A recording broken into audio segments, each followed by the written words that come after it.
Пайғамбарыбыз саллаллаху алейхи ва саллям ең ақылды инсан, ушундай ең тәсірлүү, ең пайдалуу сөздөрдү, насааттарды, иштерди айткан бизге.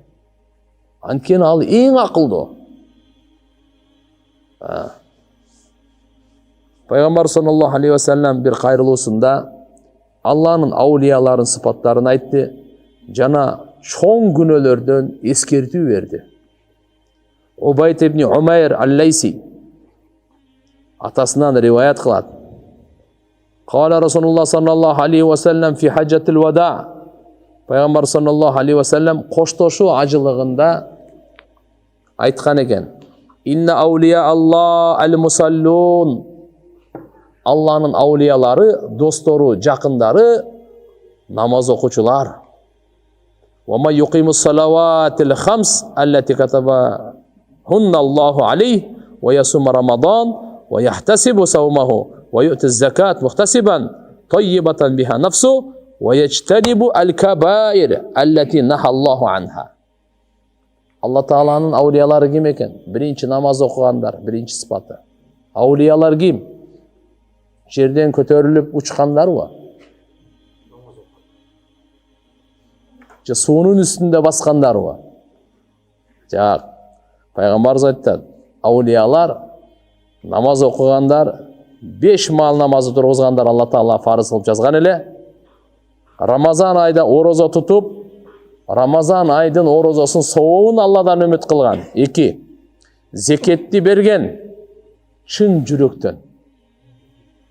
Жеке зекетти берип, эми аргасында оор болбой, кыжанат болбой, берип алып кыйналбай, берип алып артыксызга ыза бербей, бергенде сүйүнүп берген, от души берген. Так, бул аулиянын сыпаты. Андан кийин Алла тыйган чоң күнөөлөрдөн сактанган. Факала ражул мин асхабихи, пайгамбар сахабаларынын бирөөсү айтты: Я Расулаллах, ва камал кабаир, чоң күнөөлөр канча деди? Чоң күнөөлөрдү айтып калдыңыз. Чоң күнөөлөр канча деди? Факала 9 деди. Адамухунна ал-ишрак билла, ошол 9 күнөөнүн эң чоңу Аллага ширк келтирүү деди. Алла Таалага махлукту теңдеп коюу. Затында, сыпатында, макулбу? Фаал кылган ишинде тең эмес Алла. Так. Ва катлу муъмин би гайри хак, жазыксыз мусулманды өлтүрүү. 2. Вал фирар мин аз-захф, качуу. Мусулмандар менен мусулман эместер согушуп кеткенде ошондо аркага качкан, бул өтө чоң күнөө болот. Шериктерин таштап качып кетип калган, караса эле жок. Андай болбойт бул. Алла тагдырда жазган бар го. Ал сөзсүз болот ал. Так. Андан кийин кадфул мухсана, таза аялдарды жала жабуу. Жаман күмөн менен, жаман сөз менен. Ва сихр, сыйкырлык. 9 күнөөнүн эң чоң күнөөлөрдү айтып атат. Сыйкыр чоң күнөө. Ва аклу малил ятим, жетимдин малын жеген. Жетимдин малын жеген өтө чоң күнөө.